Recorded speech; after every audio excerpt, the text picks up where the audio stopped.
예, 감사합니다. 저희들은 지난 5월 그러니까 1일부터 시작해서 지금까지 그리고 6월 말까지 계속해서 저희들은 잠언서 말씀을 지금 묵상하고 있습니다. 혹시 여러분들은 과거에, 그러니까 지금 우리가 매일 성경을 묵상하기 전에도 혹시 이렇게 잠언서 말씀을 집중해서 한번 읽어보신 적이 있으십니까? 저는 개인적으로 이렇게 집중적으로 묵상하고 연구하고 이렇게 한번 공부를 해본 것은 사실 처음입니다. 그래서 매일 성경 5월호, 6월호를 제가 이렇게 전달을 받고 그 내용이 잠언서인 것을 확인하고 큰 기대를 안 했습니다. 왜냐하면 그냥 잠언서는 평소에 제가 많이 읽었던 성경이고 그 내용도 제가 좀 잘 알고 있다고 생각했기 때문에 그냥 별 기대감 없이 그렇게 이제 잠언서를 접하게 되었는데, 막상 제가 하루하루 잠언서 말씀을 묵상하고 공부하면서 저 자신이 잠언서에 대해서 이렇게 참 몰랐나라고 하는 그런 깊은 깨달음을 갖게 되었습니다. 그래서 잠언서 말씀을 묵상하면 할수록 제게 느껴지는 어떤 그 큰 감동, 그런 것이 좀 있었습니다. 그리고 그것을 한마디로 요약하라 그러면 저는 이렇게 생각했습니다. 잠언서에 기록된 그 십자가 복음을 깨달은 자들이 실제 자기의 삶을 통해서 그 깨달은 십자가 복음을 살아내야 할 구체적인 지침들이 잠언서 말씀에 기록되어 있구나. 이 말이 무슨 말이냐면, 이 잠언서를 기록했던 이 저자들은 그냥 단순하게 말장난을 하면서 적었던 것이 아니라는 것이 마음속에 확 와닿았습니다. 이들은 직접 십자가 복음을 자기네 삶으로 살아낸 그 결정체가 이렇게 글로 기록되어 있지 않았나. 그러면서 어떤 생각이 드느냐면, 지금은 내가 이걸 글로 기록하지만 나중에 시간이 지났을 때에 이 비밀을 깨닫게 되는 자들이 나와 같은 감동을 받게 될 것이라는 그런 느낌을 받았습니다. 그리고 그런 감동을 받는 자들이 저와 여러분이라고 생각합니다. 이들은 비록 구약시대에 살았던 사람입니다. 여러분, 구약시대에는 예수님께서 오시기 전이기 때문에 그때는 십자가 복음에 대한 명확한 규정이 없던 때였습니다. 그러니까 이들은 하나님의 특별한 개입하심이 없으면 십자가 복음을 깨달을 수 없는 자들이었음에도 불구하고 그것을 깨닫고 그것을 삶으로 살아내어서 이렇게 글로 기록했던, 다시 말해서 잠언서는 단순히 어떤 교훈을 기록한 책이 아니라 구원을 나타내는 구원의 메시지라는 그런 깊은 깨달음이 저에게 왔었습니다. 여러분들은 이번에 잠언서를 묵상하시면서 어떤 걸 좀 깨달으셨습니까? 어떤 느낌이 오셨습니까? 어떤 분들은 저처럼 깊은 새로운 깨달음이 있었을 것이고, 또 어떤 분들은 여전히 그냥 시간이 흘러가니까 오늘도 시간이 흘러가겠지라고 생각을 하시고 말씀 묵상에 열심히 참여 안 하신 분들도 계실 줄 압니다. 그러나 제가 다시 한 번 더 진지하게 말씀드립니다. 저희 은혜로 장로교회는 하나님의 말씀에 깊은 의미를 두고 설립된 교회가 은혜로 장로교회입니다. 저희 은혜로 장로교회는 다른 부분에서는 타협이 많이 있습니다. 봉사나 여러 가지 친교나 여러 가지 활동적인 부분에서는 아주 플렉시블하게 움직일 것입니다. 그런데 말씀 설교 시간과 성경 공부하는 데 있어서는 타협을 하지 않을 것입니다. 이 말이 무슨 말인가 하면, 앞으로 저와 함께 은혜로 교회에서 함께 신앙생활을 지속하기를 원하시는 분들은 반드시 말씀을 제대로 배우는 일에 목숨을 거셔야 한다는 얘기입니다. 지금까지 여러분들이 어디에 중점을 두고 신앙생활 하셨는지 상관이 없습니다. 그러나 저희 은혜로 교회에 적을 두고 저와 함께 신앙생활 하겠다고 결단하는 그 순간부터 여러분들이 집중하는 것은 달라져야 합니다. 달라진다는 것은 우리의 삶으로 나타내야 되는 것이죠. 제가 잔소리 같지만 잘하고 계시지만 다시 한 번 더 말씀드리겠습니다. 저희 은혜로 교회 정식 멤버가 되어서 함께 예배를 드리시는 모든 분들은 교회에 오실 때에 반드시 책으로 된 성경책과 필기구를 가지고 오셔야 합니다. 그리고 그날에 선포되는 그 말씀을 자기 손을 통해서 꼭 주보에다가 메모를 하셨으면 좋겠습니다. 여기에는 우리 앞에 앉아있는 유초등부 우리 아이부터 우리 장년 성도님까지 모두 다 포함이 되는 것입니다. 제가 이토록 말씀에 목숨을 걸어야 한다는 그 이유는 바로 그 말씀에 우리의 영원한 생명이 달려있기 때문입니다. 저와 여러분들이 살 수 있는 그 길이 바로 이 말씀에 기록되어 있기 때문입니다. 이것이 바로 이 땅에 교회가 존재하는 가장 근본적인 이유이기 때문에 저는 그토록 말씀을 강조하는 것입니다. 뿐만 아니라 저희들이 그 말씀을 통해서 새 생명을 얻게 되었을 때만이 진리 안에서 자유를 누리고 사탄이 펼쳐놓은 현실이라는 상황 속에 걸려 넘어지지 않을 수 있기 때문입니다. 저는 이런 의미로 지난주에 처음으로 주일날 우리 청년부 모임을 했습니다. 그때 우리 청년부 모든 회원들에게 저는 매일 성경을 앱으로 구입하도록 그 자리에서 권고를 했고 우리 모든 청년들이 다 구입을 했습니다. 그리고 그 앱을 통해서 저희 청년들도 이제 적극적으로 말씀 묵상에 참여할 것입니다. 만약에 우리 청년부가 말씀 묵상으로 인해 그들의 삶이 달라진다고 한다면 저는 과감히 말씀드릴 수 있습니다. 그 일로 인해 우리 시드니가 들썩들썩할 것입니다. 야, 지금 이 시대에도 모든 것이 발달하고 우리의 관심을 뺏어가는 이런 혼탁한 시대에도 말씀대로 살아내려고 하는 청년들이 있구나. 그 교회 청년들이 바로 은혜로 교회 청년들이구나. 그 소문이 퍼져나가면 시드니 바닥이 들썩들썩할 것으로 기대가 됩니다. 앞으로 저희 장년부 성도님들도 기간별 모임을 통해서 한 주간 동안 묵상했던 말씀을 나누고 공동체를 세워갈 예정입니다. 아무튼 저희 은혜로 교회에서는 하나님의 말씀을 제대로 배우는 일에 목숨을 걸 것입니다. 이에 우리 모든 성도님들도 여기에 적극적으로 동참해 주시기 바랍니다. 지난 화요일 묵상에서 제가 그런 메시지를 보내드렸습니다. 잠언서는 크게 두 부분으로 나눌 수 있다. 첫 번째 부분은 1장에서 9장까지로 나누어진다. 이렇게 말씀했습니다. 그 1장에서 9장까지의 내용을 단 한마디로 요약하라. 그러면은 지혜가 무엇인가? 그렇게 말씀드렸습니다. 그리고 그 지혜가 무엇인지를 가장 명확하게 요약한 성경 한 장이 잠언서 8장입니다.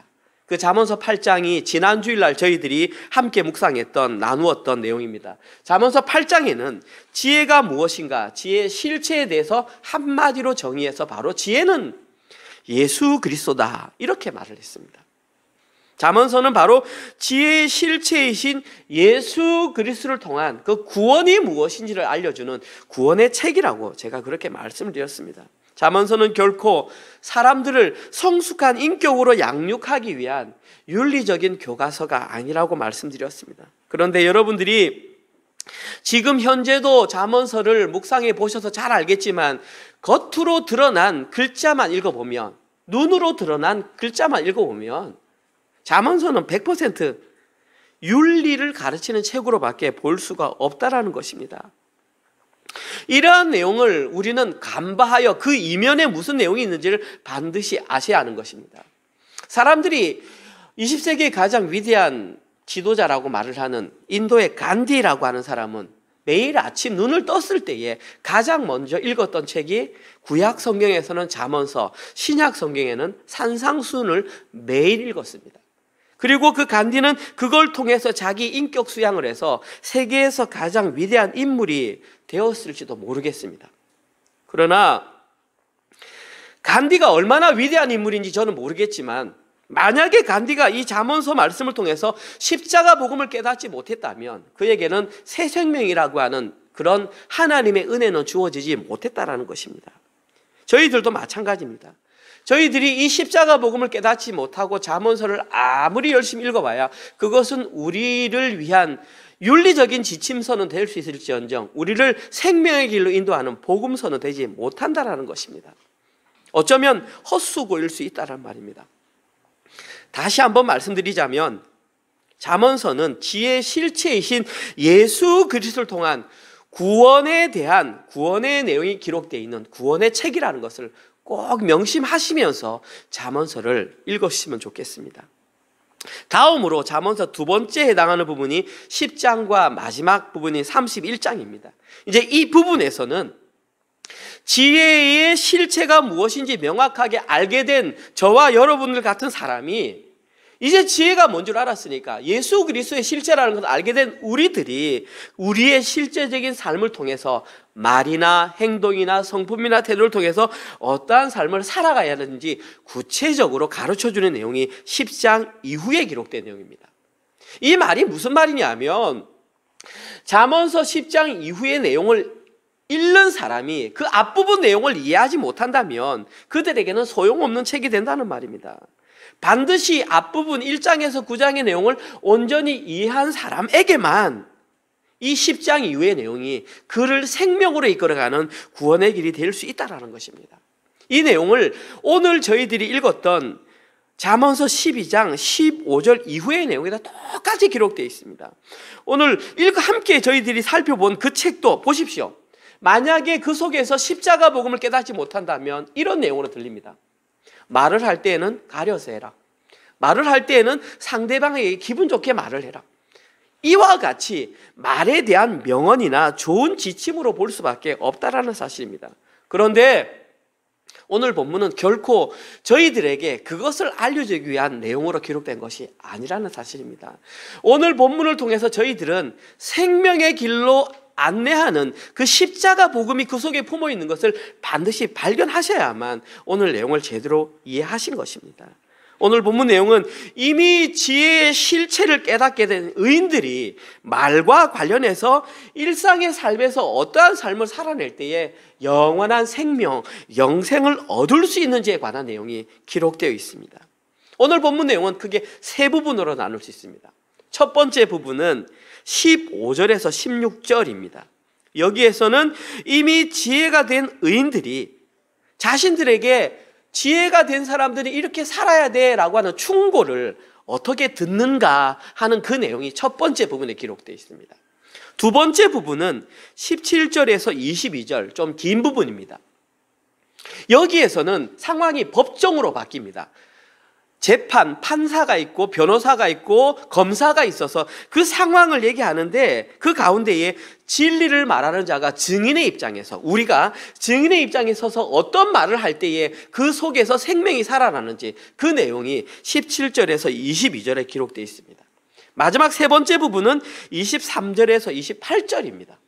이제 여기에는 그 진실을 말하는 그 자가 그 입을 통해서 말을 할 때에 공의로운 삶은 어떻게 실현되는지, 그리고 그 공의의 결과 생명이 어떻게 주어지는지 이 내용이 기록되어 있습니다. 그러니까 저희들은 이 내용을 통해서 생명과 관련된 영생의 내용을 발견하셔야만 잠언서 말씀을 정확하게 묵상하는 것입니다. 자, 그러면 첫 번째 부분부터 한번 세부적으로 들어가 보겠습니다. 오늘 본문 15절과 16절입니다. 미련한 자는 자기 행위를 바른 줄로 여기나 지혜로운 자는 권고를 듣느니라. 미련한 자는 당장 분노를 나타내거니와 슬기로운 자는 수욕을 참느니라. 일단 여기에 보시면 지혜로운 자와 슬기로운 자가 행하는 두 가지 지침이 나와 있습니다. 가장 먼저 보면 지혜로운 자의 첫 번째 특징은 자신에게 권고하는 말을 잘 듣는다라고 했습니다. 여기에서 권고는 그냥 우리가 잘 아는 충고 아니면은 어떤 계획들, 그런 단어들입니다. 근데 여기서 중요한 단어는 듣다라는 단어입니다. 어렵지만 제가 얘기합니다. 이 듣다라고 하는 히브리어는 샤마으라고 합니다. 자, 여러분, 듣는 거에는 여러 가지가 있습니다. 지금 제가 무슨 얘기를 하면 그냥 들리는 대로 듣습니다. 우리는 히어링이라고 합니다. 그런데 저 사람이 무슨 말을 하나 이렇게 좀 집중해서 들으면 우리는 리스닝이라고 합니다. 그런데 리스닝보다 저 사람을 딱 집중해서 보면 우리는 pay attention이라고 합니다. 그런데 그 attention보다 더 집중해서 이것이 내 마음속에 안착을 해서 네, 저 말하는 대로 살아야 되겠구나, acting이라고 합니다.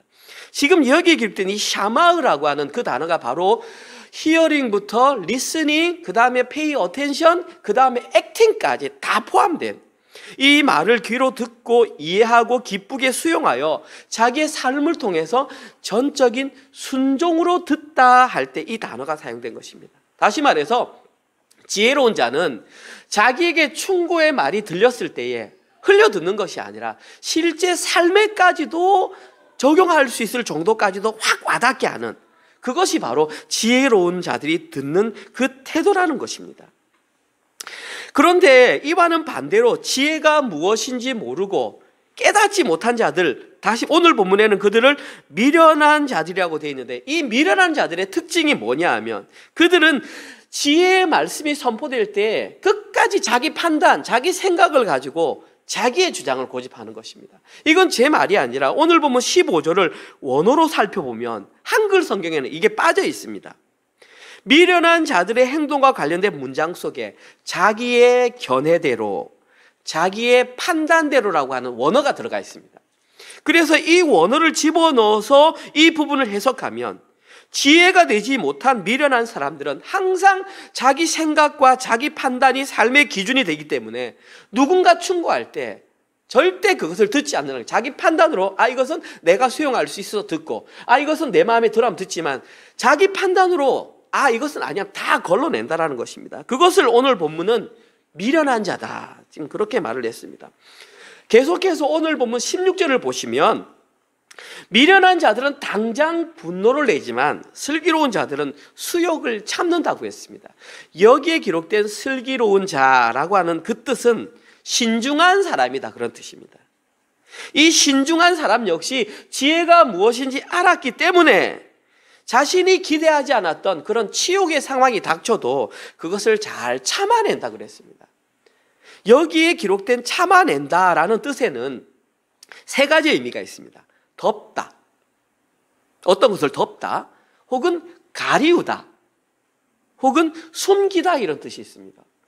이 단어가 여기에 왜 기록되었는지 한번 생각을 해보십시오. 참으면 그냥 견디는 것 같은데 여기에 왜 덮다, 가리우다, 숨기다 이런 단어를 썼을까요? 무슨 말이냐 하면 미련한 자들은 분노의 상황이 되면 즉각적으로 화를 냅니다. 그런데 신중한 사람들은 예기치 못한 수욕의 상황 속에서도 그것을 참아낼 뿐만 아니라 한 단계 더 나아가서 상대방이 왜 저 말을 했을까? 그것을 덮어주고 그것을 가려주고 숨겨줘서 결국에는 그를 이해하고 용서해주는 단계까지 나아가는 것이 여기에 참다라는 이런 뜻입니다. 이런 뜻이 이 잠언에 기록되어 있으니까 저희들이 깊이 묵상할 필요가 있다는 것이죠. 자, 여기서 첫 번째 여러분에게 질문 드리겠습니다.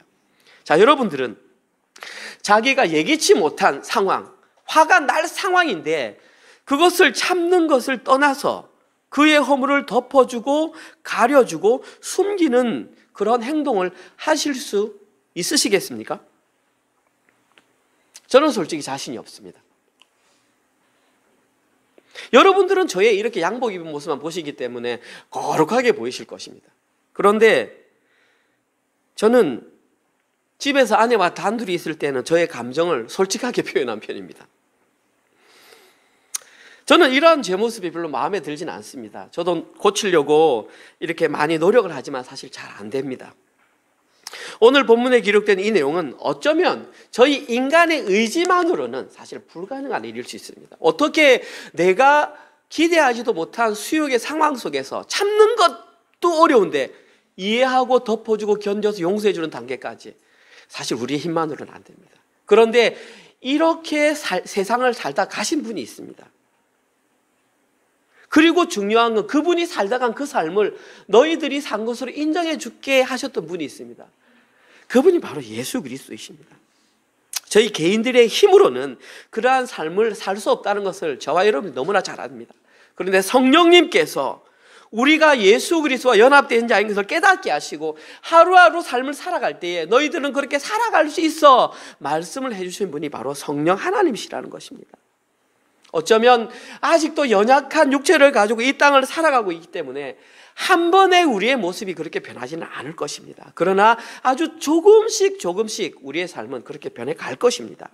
어쩌면 그 변화는 사람의 눈으로 볼 때에는 안 나타날 수 있습니다. 그래서 없는 것처럼 보일 수 있지만 조금씩 변해가는 그런 우리의 삶은 아주 중요한 역할을 합니다. 왜냐하면 아예 변하지 않는 사람과 깨닫고 조금씩 변하는 사람의 차이에는 거기에 생명이 있느냐 없느냐의 판단 기준이 갈리기 때문에 중요한 것입니다. 조금이지만 변화가 있는 사람은 최후의 심판날에 하나님께서는 나를 나 개인적으로 보시는 것이 아니라 예수 그리스도와 연합된 나로 보기 때문에 그 덮어진 예수 그리스도의 보혈의 피로 인해 우리가 구원을 받을 수 있다는 것입니다. 이것이 바로 복음입니다. 복음은 영어로 good news 아닙니까? 좋은 소식입니다. 가스펠입니다. 이것이 바로 십자가 복음의 실체라는 것입니다. 이러한 내용이 성경에 기록되어 있는데 어떻게 저희들이 성경을 집중적으로 배우지 않을 수 있겠냐는 말입니다. 다음으로 두 번째 내용입니다. 오늘 본문 17절과 18절을 제가 읽어보겠습니다. 진리를 말하는 자는 의를 나타내어도 거짓 증인은 속이는 말을 하느니라. 칼로 찌름같이 함부로 말하는 자가 있거니와 지혜로운 자의 혀는 양약과 같으니라. 먼저 여기 17절을 보시면 진리를 말하는 자는 의를 드러낸다 그렇게 말했습니다. 여기서 중요한 단어는 말하는 자라는 뜻입니다. 또 제가 어려운 단어 쓰겠습니다. 히브리어는 야피아흐라고 하는 이 단어, 말하는 자인데 여기서 말하는 자는 일반적으로 제가 여러분과 이렇게 개인적으로 대화를 나누는 것이 아니라 아까 말씀드렸지 법적인 상황 속에서 증인의 자격으로 법적인 자리에 섰을 때에 이 단어를 사용한다는 것입니다. 더 중요한 것은 이 단어의 원어에는 숨을 쉬다 혹은 숨을 불어넣다, 재촉하다 이런 뜻이 들어있습니다. 이 단어가 왜 중요하냐면 히브리 사람들은 숨이라는 단어를 무엇과 연관시키냐면 생명과 직접 연결시킨다는 것입니다. 여기에 근거해서 진리를 말하는 자를 제가 다시 해석해 드리면 진리를 말하는 자라는 것은 법정에 섰을 때에 보십시오. 자기의 목숨을 걸고 진실인 것을 증언하는 그 사람의 모습을 여기서 진리를 말하는 자 그렇게 한다는 것입니다. 이 진리를 말하는 자가 중요한 것은 그 사람이 말하는 그 말 한마디에 따라서 누군가의 생명이 달려있기 때문에 이 말이 중요하다는 것입니다. 그리고 오늘 본문에서는 그렇게 목숨을 걸고 진리의 말을 증거한 그 사람에게서 의가 드러난다. 오늘 본문 28절에는 그 의를 공의라고 했습니다. 여기에 대해서는 제가 결론 부분에 말씀드리니까 넘어가겠습니다. 계속해서 오늘 본문 18절 후반부에 보시면 이렇게 진실을 말하는 자의 혀는 양약과 같다 말을 했습니다. 한글이 편하신 어른들은 오늘 본문에 나오는 이 한글들이 이해가 갑니다. 그런데 이제 여기서 나고 자란 친구들은 사실은 평범한 한글도 어려운데 이제 한자어 이런 단어가 나오니까 막 헷갈리고 듣기 싫은 겁니다. 양약이 뭐냐면 몸에 좋은 약 이런 뜻입니다. 그런데 그 원어의 뜻에는 이런 말이 있습니다. 고치다, 치료하다, 원래 상태로 회복하다 이것이 바로 양약입니다. 뿐만 아니라 여기서 의미가 확대되어서 용서하다, 위로하다 이런 뜻이 나옵니다.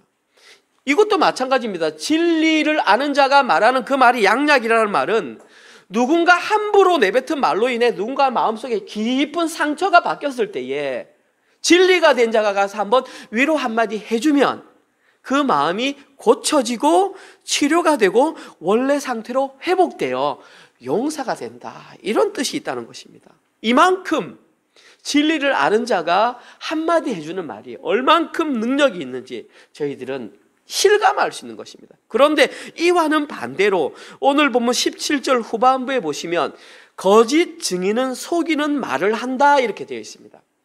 근데 여기서 속이는 말을 한다 우리가 한글로 볼 땐 동사이지만 원어는 명사입니다. 그냥 속임이다 이런 뜻입니다. 한마디로 해서 거짓 증인은 속임이다. 동사가 표현하는 것과 명사가 표현하는 느낌은 다릅니다. 동사는 서술적으로 풀었으니까 그런 건데 누구는 뭐다 이러면 바로 명제가 되는 것입니다.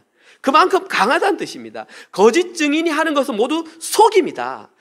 그에게는 원래부터 속이고 배반하고 기만하는 것 그 말밖에 없는 자가 바로 거짓 증인이다. 이렇게 딱 명제로 내려온 것입니다. 그래서 오늘 보면 18절 후반부에 보시면 그 거짓 증인을 향하여 이렇게 표현했습니다. 칼로 찌름같이 함부로 말하는 자가 거짓 증인이다. 이렇게 나와 있습니다. 함부로 말한다는 것은 성급하게 말하다 혹은 쓸데없는 말을 짓거리다 이것을 함부로 말한다 그럽니다. 여기서 중요한 단어는 찌름같이, 그 찌름은 관통하다, 꿰뚫다 그런 뜻이 있습니다. 이 두 단어를 조합해서 제가 다시 말씀드리면 지혜가 되지 못한 거짓 증인이 하는 그 말은 아주 급하고 쓸데없는 말을 내뱉으며 그 말로 인해 누군가는 치명적인 손상을 입어 목숨을 잃는다. 이 말인 것입니다. 제가 좀 전에도 말씀드렸지만 진실된 자가 말하는 그 증언은 누군가를 살리고 회복하고 용서하는 그런 능력이 있는 반면에 거짓 증인이 하는 말에는 그의 마음을 꿰뚫어서 아예 일어나지 못하도록 죽여버리는 그러한 힘이 있다라는 것입니다. 이처럼 누군가의 말 한마디는 어떤 사람을, 마음이 상처가 있던 사람을 살리기도 하고, 누군가의 말 한마디는 그 함부로 뱉은, 성급하게 내뱉은 그 한마디로 그의 영혼을 죽일 수도 있다는 것입니다. 이러한 이유로 오늘 본문 21절 후반부에서 읽진 않았습니다. 21절 후반부에서는 악인에게는 앙화가 가득하다. 양약도 어려운데 이제 막 앙화라는 말이, 저도 잘 모르는 말입니다. 이런 단어가 막 나오기 시작하면 성경 읽기 싫어지지 않습니까? 제가 네이버 사전 찾아봤습니다. 저도 모르니까 찾아봐야죠. 앙화, 어떤 일을 인하여 생기는 재난, 혹은 지은 죄의 앙가품으로 받은 재앙, 그것을 앙화라고 합니다. 오늘 한 글자 배워갑니다. 앙화, 재난, 앙가품으로 인한 재난. 오히려 이것이 히브리어가 더 쉽습니다. 히브리어는 라으라고 하는데 그냥 우리말로 표현하면 악 혹은 재난이라고 합니다. 이게 왜 쉽냐 하면 이 단어의 반대말을 여러분들이 너무 잘 알기 때문입니다. 이 악이나 재난이라고 하는 반대말이 바로 토부입니다. 이제 너무 많이 들었지 않습니까? 토부가 무슨 뜻입니까? 선하다, 좋다, 이런 단어가 토부입니다. 지금 이 라으라는 말은 토부와 반대말. 토부는 언제 썼습니까? 하나님께서 천지 창조를 하시고 모든 천지 만물을 보시고 보시기에 좋았더라. 그게 토부 아닙니까? 그러면 반대로 여기에 라으가 기록된다는 것은 하나님이 보시기에 안 좋았더라 이 말입니다. 그러면은 여러분들, 하나님이 보시기에 안 좋았던 것의 결과는 멸망과 심판밖에 없다는 말입니다. 다시 말해서 거짓 증인이 내뱉었던 칼로 찌르는 말과 같은 그 말은 결국 그 말로 인해서 자기에게 그물이 되어 최후의 심판에 멸망을 받을 수 있는 근거가 되었다 이 말입니다. 이 시점에서 여러분에게 두 번째로 여쭈어 보겠습니다. 자, 여러분들은 진실을 말하는 자의 입이 더 가깝습니까? 아니면 악한 증인이 말하는 칼로 찌르는 말에 여러분의 언어 습관에 더 익숙해져 계십니까? 누군가를 위로하고 격려하고 세워주고 용서하고 살려주는 말이 익숙합니까? 아니면 비난하고 공격하고 찌르고 상처를 주는 말에 익숙해져 계십니까? 만약에 진짜 저와 여러분들이 지혜가 된 자들이 맞다면, 진리를 제대로 아는 자들이 맞다면, 예수 그리스도와 연합된 자들이 맞다면 저희들의 입술을 통해서는 누군가를 살려주고 위로하고 격려하고 세워주는 말들이 나와야 합니다. 저는 이번 한 주간 동안 이 말씀을 준비하면서 이런 생각을 해보았습니다. 왜 하나님께서는 이 개척 3개월이 되어가는 은혜로 교회 위에 잠언서 말씀을 묵상하게 하셨을까? 그러면 이제 질문합니다. 목사님이 선택했습니까? 우리가 매일 성경 보니까 그렇지. 맞습니다. 매일 성경 편집자가 한 건 맞습니다. 그런데 저희들은 매일 성경을 보지 않습니까? 하나님의 섭리에 의해서 우리는 지금 매일 성경을 지금 묵상하고 있는 것입니다. 구약 성경, 신약 성경 다 합쳐서 너무나 많은 성경이 있는데 왜 하필 이 시점에 교회를 개척하는 저희들에게 잠언서 말씀을 묵상하게 하셨을까?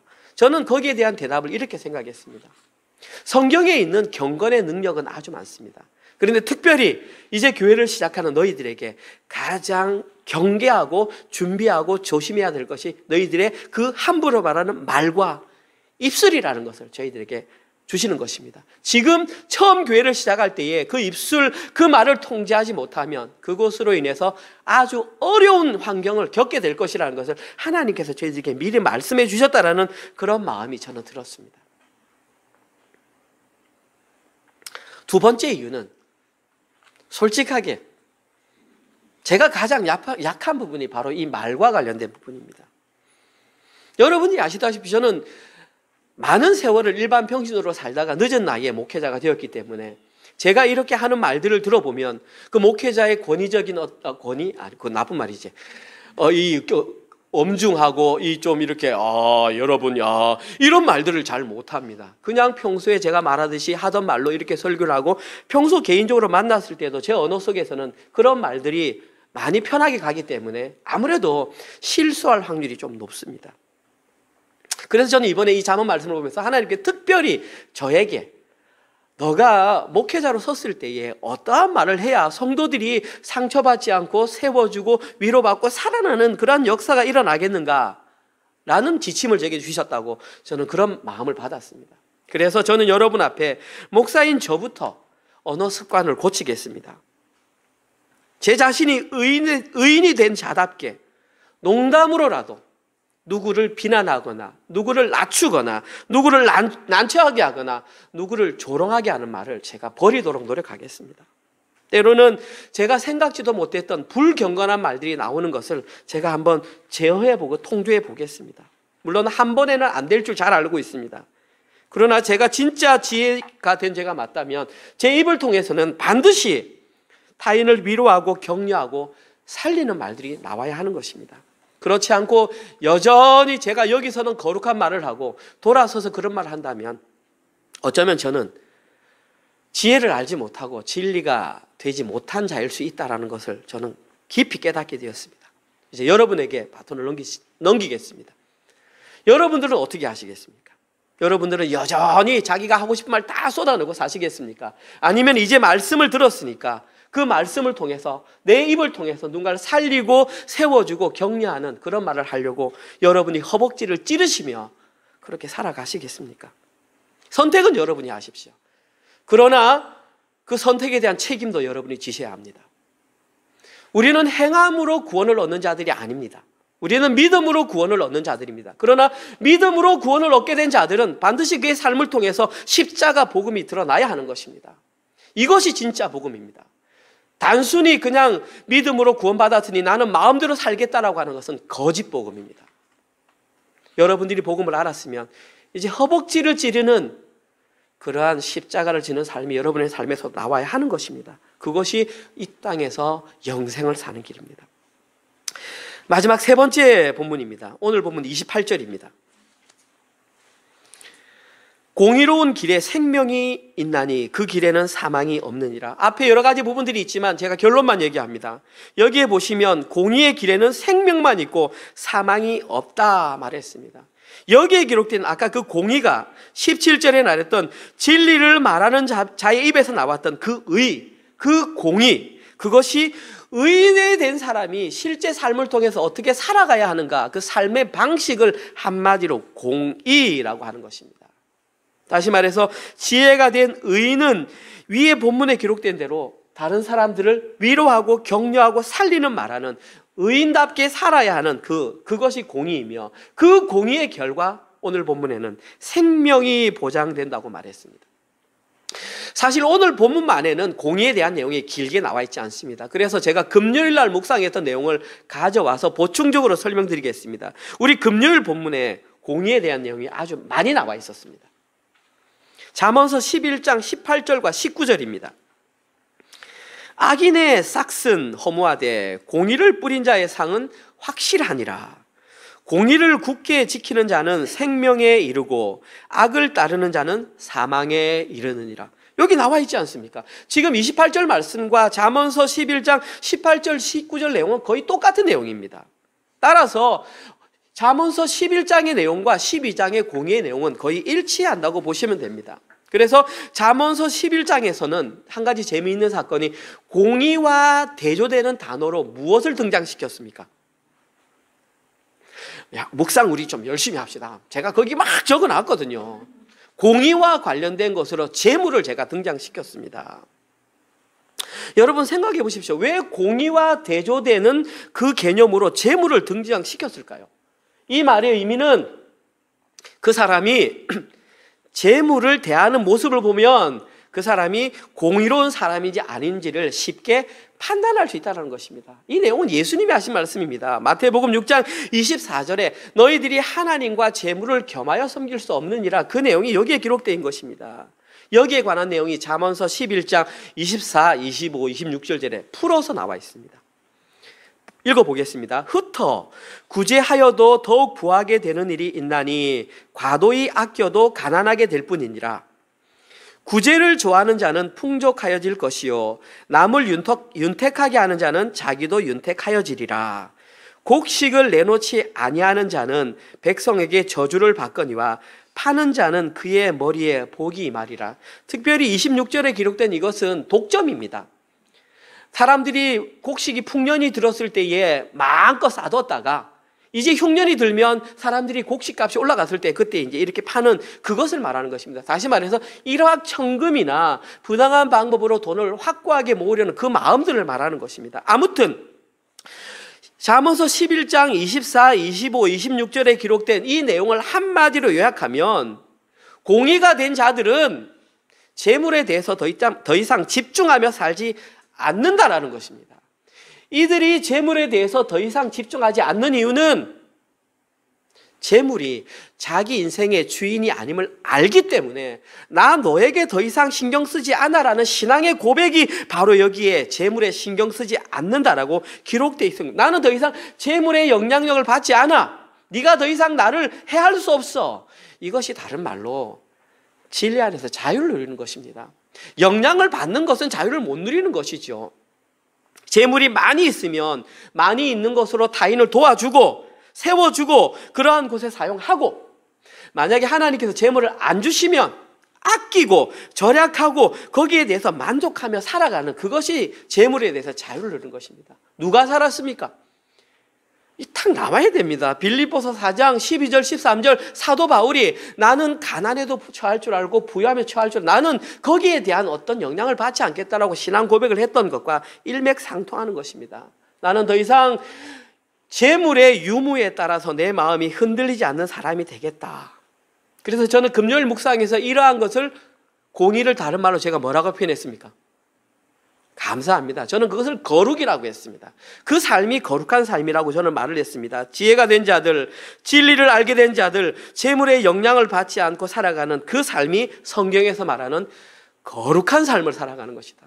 거룩한 것이 하나님의 이것이 아니라 순간순간마다 하나님의 영향을 받고 세상의 영향을 받지 않고 살아가는 그것이 바로 거룩한 삶이라는 것입니다. 현실의 삶을 통해서 거룩한 삶을 살아내는 그 사람이 바로 공의로운 삶을 사는 자이며 그에게 생명이 주어진다는 것입니다. 이렇게 공의로운 길에서 생명을 얻게 된 자들이 이제 일생을 살아가면 그들의 삶의 열매로 맺히는 것이 바로 공의와 정의인 것입니다.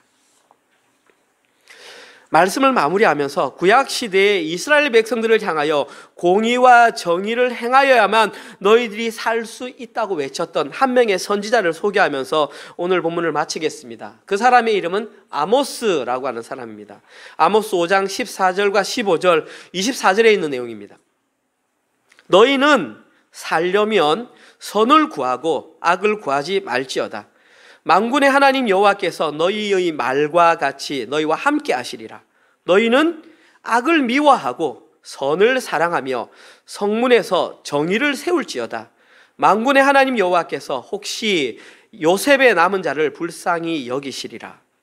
오직 정의를 물같이 공의를 마르지 않는 강같이 흐르게 할지어다. 아모스가 했던 말입니다. 이 당시 이스라엘 왕은 여로보암 2세. 여로보암 2세는 북이스라엘 왕국 가운데에 가장 큰 영토를 차지했던 때였습니다. 전쟁을 하면 승승장구하던 그때가 여로보암 2세 때입니다. 여러분, 여로보암 2세 때 같으면 북이스라엘의 우상숭배가 가장 활성화되어 있을 때인데 왜 하나님께서는 그들 가운데에 가장 큰 영토를 주셨을까요? 먹고 떨어지라는 얘기입니다. 너희들이 지금 먹었을 때에 정신 못 차리지 너가 그걸 바로 간다 이 말입니다. 지금 그때의 아모스가 그들에게 했던 내용이 바로 이 얘기입니다. 너희들은 그 눈에 쥐어진 그 재물로 말미암아 정신 없어서 지금 물질의 노예가 되어 살아가고 있구나. 그러나 너희들이 진짜 살려면 그것 버리고 공의와 정의를 실천하며 살아야 한다. 너희 실제적인 삶을 통해서 정의를 물같이 흘려보내고 공의를 물같이 흘려보내지 않으면 너희들 반드시 죽는다. 근데 물질이 넘치니까 이것이 복인 줄 알고 그대로 살다가 그냥 한꺼번에 아수르에 넘어갔던 것입니다. 이러한 아모스의 외침은 비단 여로보암 시대에 외치던 외침이었을까요? 지금은 여로보암 시대에 비하면 비할 바가 없이 경제적인 풍요를 누리는 이때입니다. 이 외침은 지금 저희들을 향한 외침인 것입니다. 저희들도 우리의 실제의 삶을 통해서 정의를 물같이 공의를 강같이 흘려보내지 않으면 죽을 수밖에 없습니다. 이 시대에 얼마나 정의가 사라지고 공의가 사라졌으면 학교 선생하다가 학원 원장하다가 40대 중반이 되어서 저와 같은 사람을 불러서 목사로 만드셔서 이 부족한 입을 통해서 그렇게 설교를 외치도록 만드셨겠습니까? 여러분, 저부터 저의 삶을 통해서 정의와 공의가 흘러가도록 처절하게 싸우겠습니다. 여러분들도 그 대열에 동참해 주셨으면 좋겠습니다. 오늘 아침에 제가 말씀을 읽으면서 이거는 임 집사님께 말씀을 못 드렸던 거기 때문에 제가 그냥 읽겠습니다. 시편 99편 4절에도 이와 같은 내용이 기록되어 있었습니다. 능력 있는 왕은 정의를 사랑하느니라. 주께서 공의를 견고하게 세우시고 주께서 야곱에게 정의와 공의를 행하시나이다. 하나님께서는 이와 같이 정의와 공의를 원하는 삶을 그들에게도 원하셨고 우리들에게 원하고 계십니다. 오늘 예배 참여하신 모든 저희 은혜를 위해 성도님들은 더 이상 눈에 보이는 재물에 마음을 빼앗기지 마시고 자신의 현실의 삶을 통해서 그 쏟아내는 말을 통해서 남을 세워주고 격려하고 살리는 말을 통하여 정의를 물같이 공의를 강같이 흘려보내는 모든 분들 되시기를 주님의 이름으로 축원드립니다.